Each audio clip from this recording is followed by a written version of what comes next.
આકાશવાણી ભુજ સમાચાર શીતલ વૈષ્ણવ વાંચે છે.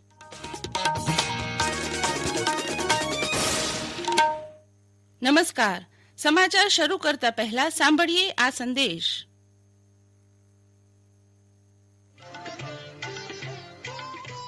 કોવિડથી બચેજા 3 જરૂરી ઉપાય. માસ્ક પહેર્યો, 2 વાર જો સલામત અંતર બનાવીને રાખો ને હાથ સાફ રાખો. હવે સાંભળીએ સમાચાર. કેન્દ્ર સરકાર 1 માર્ચથી 60 વર્ષથી વધુ ઉંમરના લોકોને કોવિડ રસી આપવાનું શરૂ કરશે. આ ઉપરાંત 45 વર્ષથી વધુ ઉંમરના લોકો જેને અન્ય બીમારી હોય તેને પણ આ તબક્કે રસી આપવામાં આવશે. માહિતી અને પ્રસારણ મંત્રી પ્રકાશ જાવડેકરે કહ્યું કે આ જૂથોને 10,000 સરકારી હોસ્પિટલોમાં વિનામૂલ્યે રસી આપવામાં આવશે, જ્યારે 20,000 ખાનગી રસીકરણ કેન્દ્રો પર સ્વખર્ચે રસી અપાશે. કેન્દ્ર સરકારે જાહેર ક્ષેત્રની બેંકોને પીએમ સ્વનિધિ યોજના હેઠળ ઝડપી અને સરળ લોન વિતરણની સુવિધા આપવા જણાવ્યું છે. ગૃહ નિર્માણ અને શહેરી વિકાસ મંત્રાલયે બેંકોને લખેલા પત્રમાં દેશભરના ફેરિયાઓને ધિરાણ આપવાની યોજનાનો વિસ્તાર વધારવા અનેક પગલાં સૂચવ્યા છે. તેમાં ઉમેર્યું છે કે આ યોજના હેઠળ સિબિલ સ્કોર ઓછો ધરાવતા ફેરિયાઓને ધિરાણ વધારવા માટેની માર્ગદર્શિકાની સમીક્ષા કરવાની જરૂર છે. મંત્રાલયે માહિતી આપી કે આ યોજના હેઠળ લગભગ 40 લાખ અરજી મળી છે, જેમાંથી 20 લાખથી વધુની મંજૂરી મળી ચૂકી છે. કેન્દ્ર દ્વારા ગુજરાત સહિત 10 રાજ્યોમાં ઉચ્ચ સ્તરીય મલ્ટી ડિસિપ્લિનરી ટીમ મોકલવાનો નિર્ણય કરવામાં આવ્યો છે. કેન્દ્રીય આરોગ્ય મંત્રાલયમાં સંયુક્ત સચિવ સ્તરના અધિકારીઓની અધ્યક્ષતામાં 3 સભ્યોની ટીમ રચાઈ છે. તેમાં ગુજરાત ઉપરાંત મહારાષ્ટ્ર, કેરળ, છત્તીસગઢ, મધ્યપ્રદેશ, પંજાબ, કર્ણાટક, તમિલનાડુ, પશ્ચિમ બંગાળ અને કેન્દ્ર શાસિત પ્રદેશ જમ્મુ કાશ્મીરનો સમાવેશ થાય છે. આ ટીમ કોવિડ ફરીથી ફેલાવાના કારણો શોધવા માટે રાજ્ય અને સ્થાનિક વહીવટ સાથે મળીને કામ કરશે.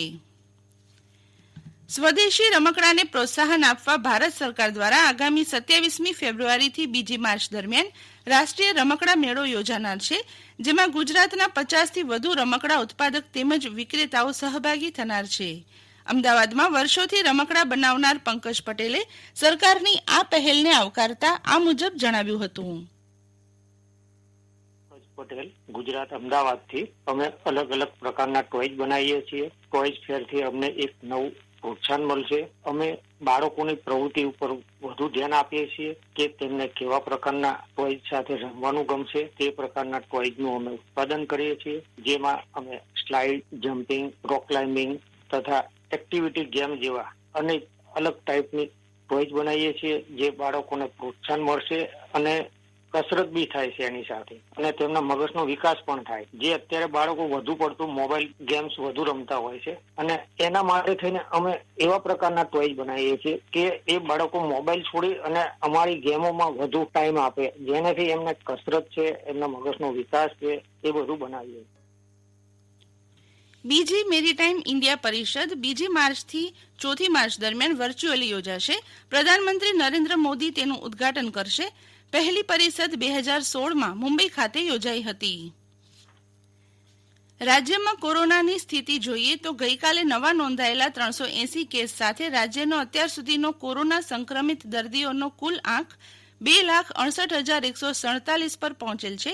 ગઈકાલે સાજા થયેલ 296 કેસની સાથે કુલ સાજા થયેલ કેસની સંખ્યા 2,61,971ની રહી છે.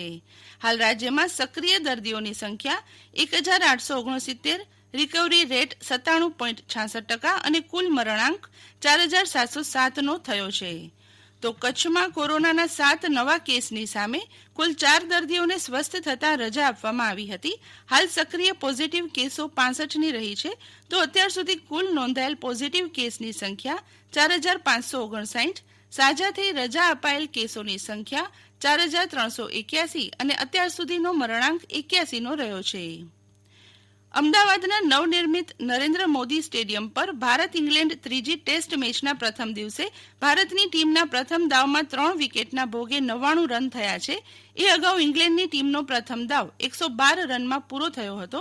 રોહિત શર્મા 57 રને અણનમ છે. અને આ સાથે આજનું સમાચાર બુલેટિન પૂરું થયું. નમસ્કાર.